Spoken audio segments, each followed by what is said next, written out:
Ramu, welcome. 30 years later, what you believe is that one single thing that Rangeela still resonates with the audience? I would think one single thing, I'm not very sure. A film is a combination. I think the song picturation, relatability of Amir's character, and I would think that, yeah. That could be the reason you feel. Yeah. And in a couple of interviews, you mentioned that Urmila was probably one of the reasons you decided to make Rangeela. Is it true? Yeah, correct. True. What is the story behind it? Because when I was, most of the time I get influenced by some films which influenced me. Like Raat and Bhoot were Exorcist, Godfather, of course, Satya, Shiva and all that. So likewise, I was very impressed with a film called Sound of Music and Singing in the Rain, which came in the 60s, great classic Hollywood musicals. So I want to make something like that, And my initial thing, I want to make it Sridevi and Nagarjuna as a Telugu film and ask Rajinikanth for a guest appearance in Jackie Shroff's role. And a very basic thought it was. But Sridevi felt I had an optional story, an action film called Govinda.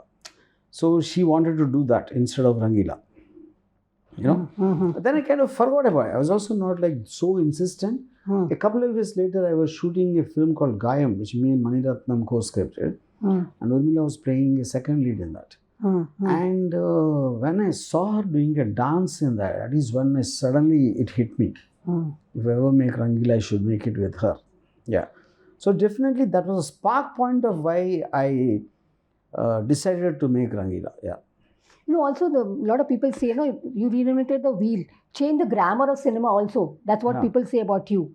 The colors, Rangeela actually was a different kind of cinema, a new to our industry. And how much of it was actually deliberate or it just happened?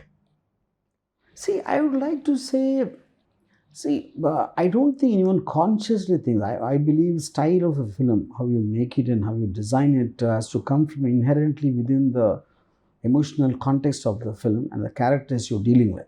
That is how I would put it across. Definitely, like I already mentioned, my influences were Singing in the Rain, in terms of it. So at that point of time, love stories were very picture perfect. Locations are airbrushed and sets and colorful costumes. And so I made it so real. So I'll tell you one interesting thing. Satya and Rangeela were made in the same locations. Because streets here and there, very realistic houses and all that. Though the genres are so different. But the common point is, if in Bombay, Urmila are like a Mili, Munna and Kamal can exist, and also Satya and Bhikkhu Mhatre can exist. Because you're telling a story of different people in different backgrounds. So that kind of a realism, I think people have not seen before Rangeela, applied in a love story. Yeah. Munna's character, was it inspired by somebody or how was it? And of course, then we didn't get to see you again with Amir. Yeah. Munna's character was definitely inspired by a guy called Ramesh, who was in my college days. He was like a dada in a street tough. So he was in love with this one girl and who was seeing a guy who was more handsome than him, who's more taller, richer and everything. So he used to do all kinds of things to attract her attention, to wear fancy clothes and which made him look like a fool. It doesn't suit him, but he didn't know that. So he was mainly my inspiration, and that is where the yellow dress came from. Yeah. And that dialogue in that restaurant, "AC ko idhar ghuma," tell me about that. Yeah. Was it extempo? Was it written? No, that was inspired by the same guy, what I just now told. So he used to speak very confidently something wrong, which he doesn't know anything about, and that will make him look even more funnier. But at the back of it, I know that he loves her, So that's completely inspired from Ramesh. The dialogue was written by Sanjay Chel of that particular scene. So AC Idhar Ghumana, those lines were written by Sanjay Chel. Though the credit was given to Neeraj Vora and Sanjay Chel, these particular scenes I remember written by Sanjay Chel. Yeah. No, Urmila has been your muse forever. But tell me about that equation that you have with her, and what actually about Urmila that actually appealed to you and that you cast her in almost all your cinema. I feel she was very versatile actress. For example, if a Booth, probably why I wanted to get her in Booth is such an unexpected reason. Nobody will think of it. Is because of expressions in Hairama's song. When she's looking at Jackie, in that intensity of that, her eyes are, that is a kind of intensity I wanted in Booth's character, for example, So I think she can be a sensuous woman, innocent, sensuous woman in Rangeela, then a girl next door with a sari in Satya, and then there's a Booth who scares the hell out of you. And then where you really root for her in a Kaun, but at the end of the film, when she looks and does that evil smile, So that versatility, I feel very few actresses have. And because I'm making that kind of a different cinema, I was working with her, and you kind of tend to develop that kind of a comfort level with an actor, yeah. And Aamir Khan. Aamir Khan and you never worked again after Rangeela. And actually, so what exactly could be the reason? Kya exactly hua tha? No, there's no particular reason. Yes, we had a brief misunderstanding because at a certain time, Khalid Mohammed played nasty. Something I said, he kind of twisted out of context and put it in Times of India.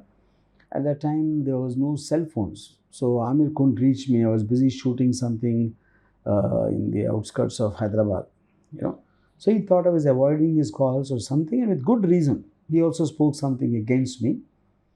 And that kind of created, but later we met and sorted it out.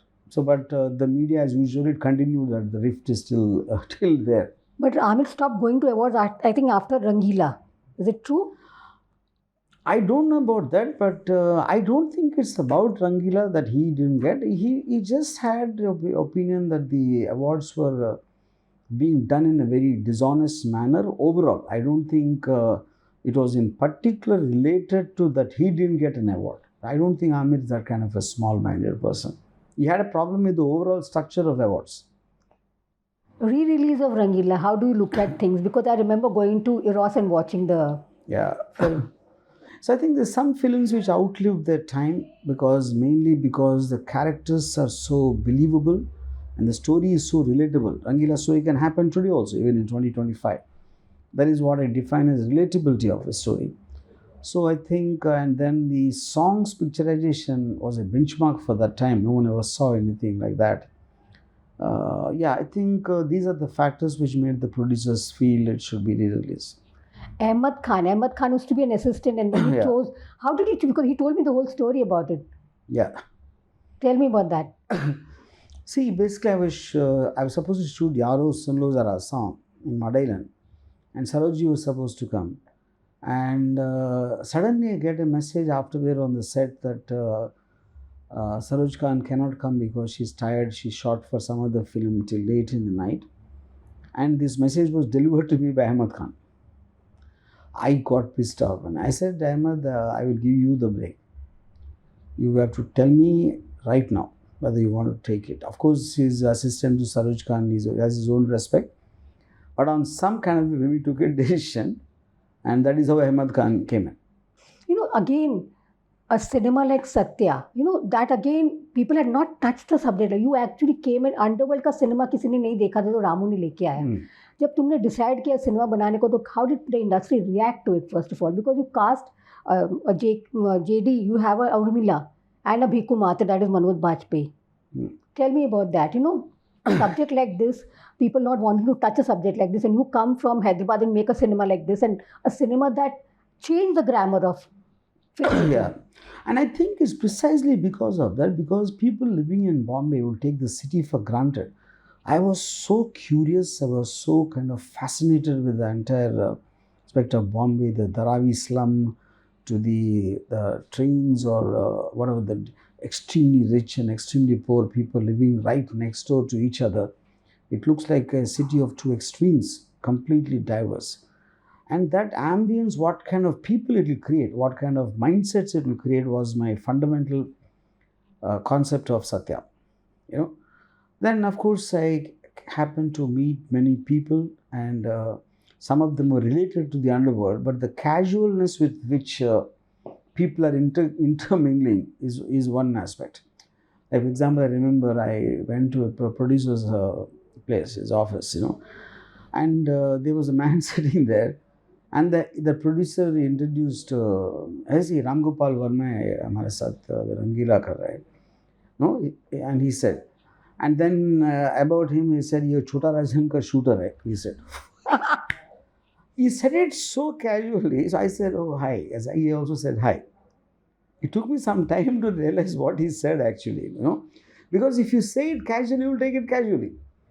But if it took me aside and you're like, yeah, like, shooter, then my reaction would be different, So then he was like any other guy. I mean, if he didn't tell me, I wouldn't even have realized that there's anything different about him. And which is exactly what I think the film industry people are going through when they were hobnobbing with the gangsters. Yeah. But what is the story origin, the seed originate of the story of Satya? See, the basic story origin was there was a guy in Lokhandwala who I know. He's not even in film industry. I knew him back in college times. He was living there. So he told me that's a 15-floor building. He said, Rama, I used to meet this guy in the lift. Sometimes he'll say hello, hi, happy new year, and these kind of pleasantries. And one day my wife told me that guy was picked up by the police, and he's apparently a gangster. So the culture of Mumbai, in terms of, you don't know the neighbor, everyone is busy in their own lives, So the fact, that is what gave me the main plot of Satya, where Urmila doesn't know who Satya is. That is a gangster, And then that something like that can happen till the end. Then the point of, I read a book called My Laugh Comes Last of James Hadley Chase. That gave me the idea of the climax. Like, no matter how ruthless, how you are, there will be some redemption in you in terms of what you feel for one person can change the way you look at the same character. That is one part. Then the fact I wanted to look at Bombay and underworld from a new person. So Satya gets off a train and I meet Biku Matre or Kalu Mama, Rex or Y, all of them through the character and how he gets affected, influenced and grows in the course of that. That is a very recurring pattern in most of my films, a guy coming from somewhere, which I think I picked up from Bruce Lee's films. Every Bruce Lee film, he comes from somewhere else. And now that is as far as story and the idea is concerned. And then how to shoot it is something. When Gulshan Kumar was killed, I was at Jamusugan's place, and then he got the news and obviously the shock of it and all that. He said he just got up at 7 o'clock in the morning and he called me and then I spoke and then he went to 9 o'clock here and this and that, So we have this habit of hearing what a man did before he met a violent death, recounting his schedule, A thought came to me, if Gulshani woke up at 7 o'clock, what time did the killer wake up? It was a strange thought. Then I thought, did he have breakfast before or after? Then suddenly I realized we always hear about them either when they die or when they kill. What do they do in between? This is a story of that period, not about the killing and dying. The moment you go into that, they become human beings. So I wanted to have a ringside view of the people who are in the underworld, So that was conceptually that. And while shooting, I had a certain idea of what to approach, and we were shooting this particular scene when Sushant Singh comes and asks for Chanda, And at the end of it, when he slashes him with the razor, I want to cut the shot there in my mind. But before I could say cut, it got a delay. And Sushant, being an actor, he improvised on, he shouted, I got startled and I still didn't say cut. Now then, Manoj Pawar, being a theatre actor, he suddenly improvised, hey, Panila, and all. I suddenly, the whole scene changed from what I thought it should be. Then I realized this film should be about what happens before the scene and after the scene. It's not about the scene alone. So then the kind of a cast actors I've chosen, I gave them the freedom to interpret rather than trying to make them do exactly what I already had in my mind. or on paper. I think a combination of this is what which gave that unique flavor to the film. But is it true that Satya was supposed, Manoj was supposed to play Satya? Is it true? I mean, that was in the very initial stages in terms of there was not even a script at that time. I had a vague idea of the characters, yeah. And that particular scene, Bhiku Matre scene, that rock pe scene, tell me about that. Rock based scene, see, basically Manoj is has some vertigo thing, you know. He's scared of heights, even flights. He can't get into a flight. So he was very, and that is a scene where he's making a statement, Mumbai ka King Kong. And he was shivering because he had to stand at the edge of the rock. So he made somebody hold his legs from, you know. Yeah. But that film changed Manoj's life.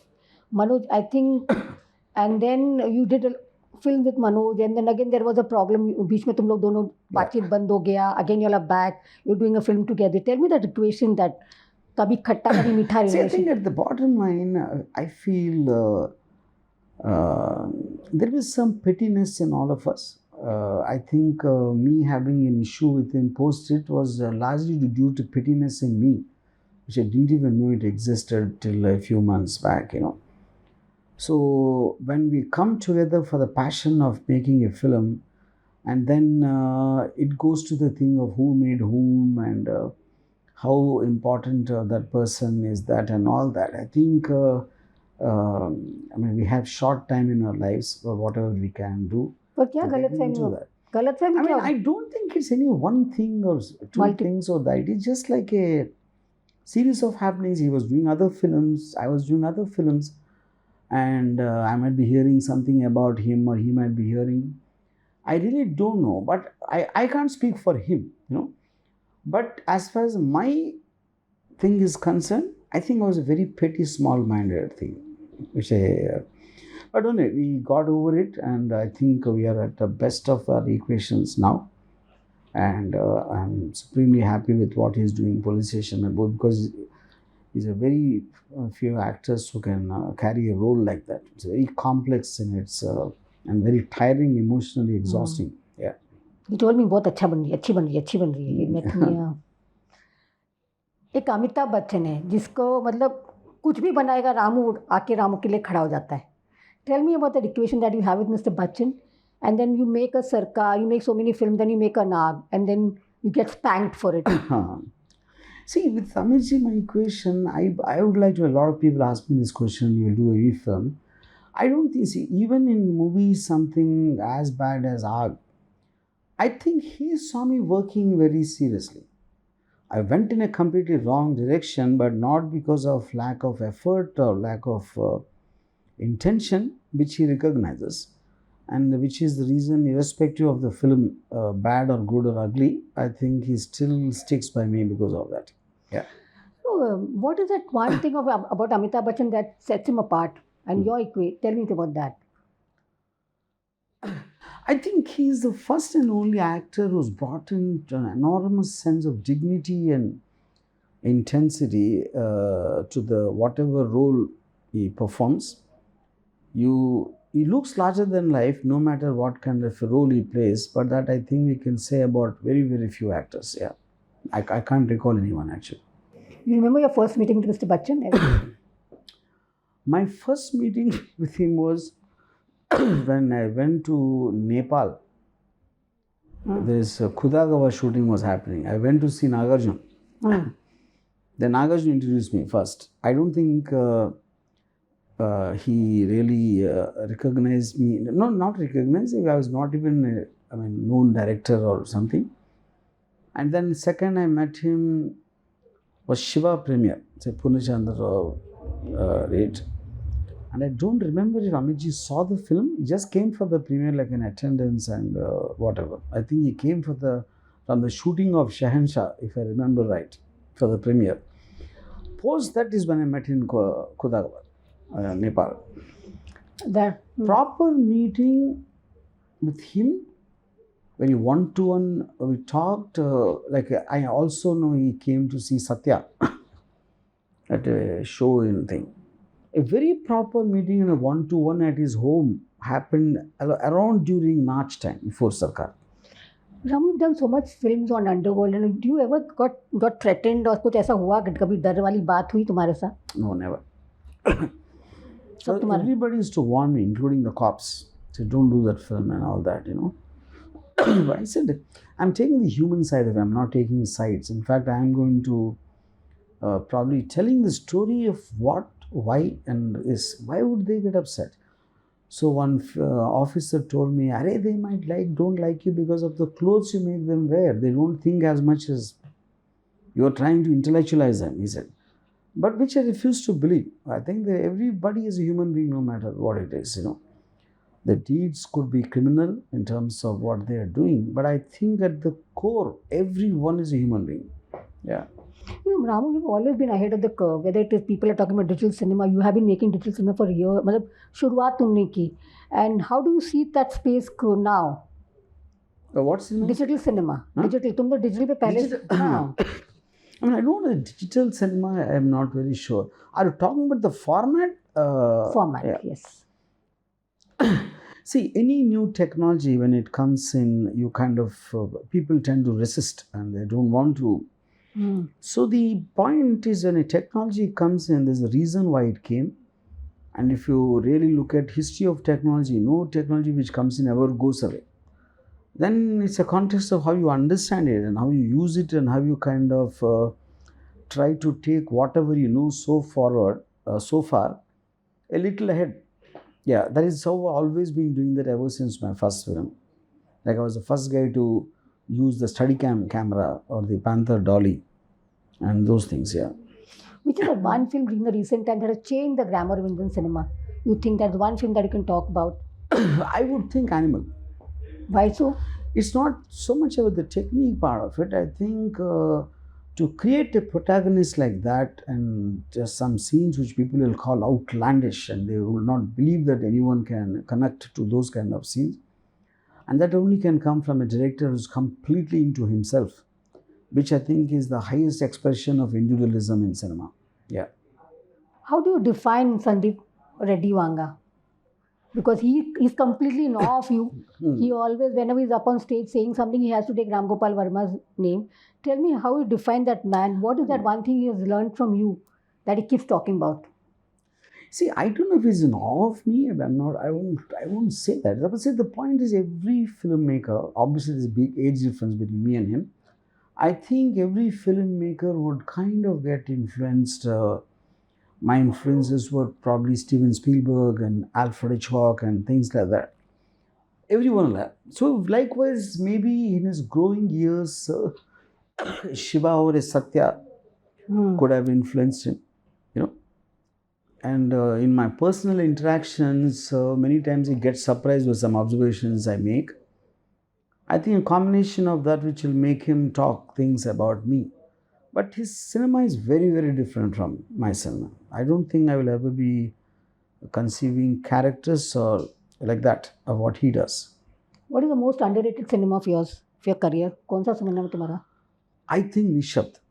Yeah. Because Nishabd, I feel, with the exception of casting Mr. Bachchan with an image like that, in a role like that, a 60-year-old man falling in love with a 18-year-old girl, I think just on idea, it was a turn off for a lot of people. But if you keep that aside and see it, I think that's one of the most emotionally satisfying films I've made in a way. How did Mr. Bachchan react to that film when you went with the role? No, he took that as a challenge to be able to make a love story, intense love story without any kind of a, what do you call, sexualism. Like if you look at American Beauty, there's a lot of sexual intonation in that, like Kevin Spacey film, which got an Oscar at that time. So to portray love and without the sexual overtones, and then to make people cry for his loss, I think that challenge is what attracted him to that project. Yeah. What is the most challenge? What is the industry facing today in terms of challenge? What is that one thing? See, first of all, I don't think anything such as industry. It's a convenient label. People use it to show it from a top angle perspective. I think there is a confusion for sure. The invasion of the so-called pan-India films and South Indian films coming from a variety of things. Like there's a Kantara, there's a KGF 2, there is a and some could be Hindi films, but they're coming from a mindset of a South director like Animal, for example, you know. So, and audience keep making random films hits. They'll just when you think nobody will come to the theater without the spectacle of VFX and X and Y, suddenly this thing comes out. Which one I'm talking about? Sayara, and it breaks all records, you know. So I think an Animal, most people I know in Bombay, they couldn't stand that film and they're shocked with the success of that film.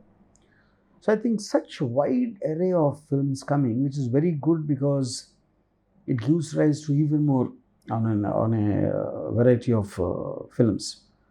So the challenge will be only for those who can't decide what to do and what to take from where. Can I make a film like Animal? I can't. But the success forces you to think in that direction. And when you do it not being convinced by it just because it has worked, that can be even more dangerous, you know. So, but I think that to whatever extent it always existed. It's not like it's a new phenomenon which came now. But today, because it is much more noise is made through the social media and all that, it looks like it's come just now. Somebody like a Deepika makes so much noise over working hours, and then whole season exits, she's thrown out of the film or she's walked out of the film. How do you react to something like that? It's an old... My point is, I feel at the end of the day, we are living in a free country, in a free world. Everyone has a choice to ask for how they want to do it. But also everyone has a choice to say no. So if I wouldn't be knowing exactly the conversation or the interaction, what happened. So Deepika can have a right to say that I'll only work for 8 hours or 2 hours or maybe whatever, that is her call. And it's also the director's call in terms of it doesn't suit him, that kind of a working style because of various logistics he has or whatever the reasons are. I would like to say both of them are equally right because when you're excited about an actor, the news leaks out in the media, the Sandeep approached Deepika also showed interest, all that is fine. But the moment you come to the details, it might not be palatable in terms of that. And I think that happens all the time. Yeah. I think recently you mentioned I don't qualify to make... Like for example, I don't expect my people to go home only. Forget about 8 hours or 9 hours, you know. When they're eating food also, I'll ask them to come off leaving the food if I need some work with them. But that's me. But it's their call whether they want to work in those conditions or not. Yeah. Recently you mentioned that, and I don't qualify to work, in terms of Shah Rukh Khan. Kya exactly hai tumhara? And you see, I said, the word superstar, it comes with a certain expectations for what the fans want, what kind of roles they would like to see him in, you know. So the way Shah Rukh Khan does, which made him a superstar, incidentally. So I believe in very brooding and intense and very kind of a coiled characters in terms of that. Now Shah Rukh is like a live wire. He's like electricity. It keeps on sparkling like that.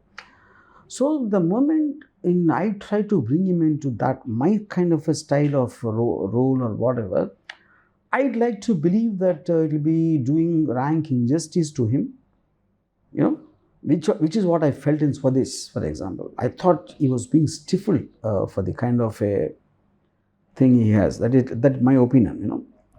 You didn't like him. You didn't think he was... You didn't like Shah Rukh Khan's... Not liking, I don't know is the right word, but I felt it looked artificial to me, kind of making so subtle. That is how I would describe. Yeah. Was it you had approached him for Rangeela? Is it true? No. Not really. Not at all. No. Jate Anurag Kashyap. Tumhara Anurag. See, I'm very fond of Anurag, though I disagree with him in the context, like, you know, he's most of the time angry with everyone.